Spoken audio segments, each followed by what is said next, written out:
Greetings and welcome to the start of year 4 on my channel. As you can see from the outfit I'm wearing and the, updated look of my office, and a lot has changed in New Genesis. And, for you Soaring Blades out there, yeah, we need to talk. About a week ago on December 6th, Sega dropped a fat bouncer rework that changed quite a bit about how the class plays, and there's been some good changes, and, some questionable ones. Yeah, I better preface this by,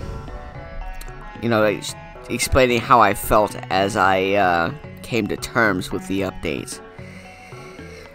But before I can really get into that, I need to show you how Sega massacred my boy. Look how they massacred my boy.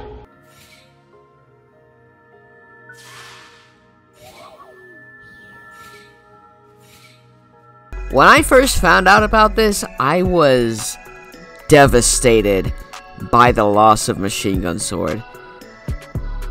And honestly, at the time, I kind of forgot about the two parries, which I'll get into later, and just saw the update as just that taking away my best ability as a Soaring Blade main, and replacing it with a mechanic from basegame. And the other update just being gimmicky, which I'll get into that later. And yeah, I was so salty by that after talking with some of the wonderful people in the Phantasy Star 2 fleet, as well as my homies in Blackhounds, I decided to just say screw it and level up a whole different class. Thankfully, the recent update brought increased EXP for subclasses, so now instead of leveling a subclass at 50% XP per, source of XP gained, it's 90%, so you can basically level 2 classes at once if you want to. So yeah, I went to El Noth, I set my subclass to Hunter first, then I went to El Noth, popped some boosters, and just went to work grinding. And in the process of grinding, of just going through the motions, killing mobs, using my abilities, it took maybe like 30 minutes, 45 minutes, something like that, but I started to fall in love with the class again. Photon Blade Fever isn't bad.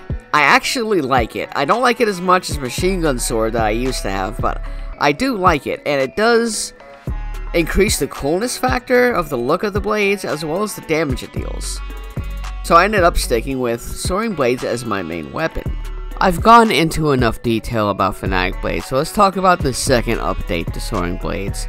And that's kind of like making Photon Arts interchangeable. Trying to use the first half of Roaring Pheasant to get close to an enemy, only for them to jump out of the way, making you miss them entirely. Or perhaps you're trying to use Rampaging Harrier to set up a Sword Storm, only for the enemy to get out of the way. Both of these options are easily solved by using the second half of Raving Falcon to just teleport to them.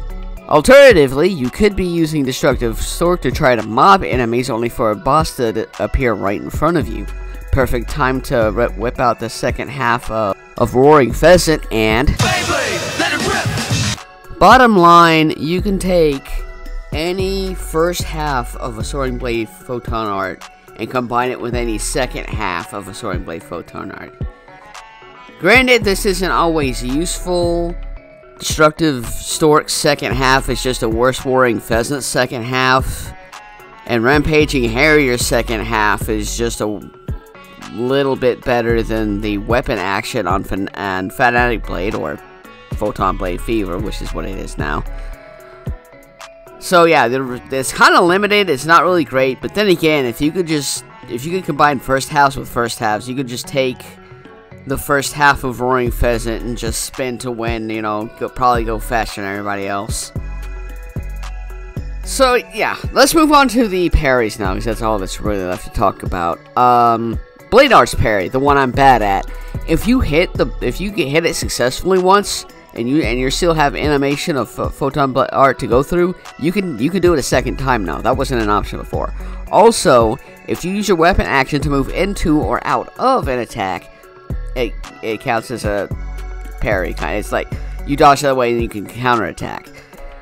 that's really useful for somebody like me who's bad at blade arts parry. But that's all there really is to say. I do like that change, don't get me wrong. But, like, Pinion Blade only got a potency increase, and all the cringe boot abilities that I updated were minor increases as well. Ha ha ha ha ha, laughed when I saw that. So, yeah. All in all, I had my doubts about this update, but I've come around to it, and I can enjoy it for what it is. And I do like what Fanatic Blade is, but I will always miss what Fanatic Blade was.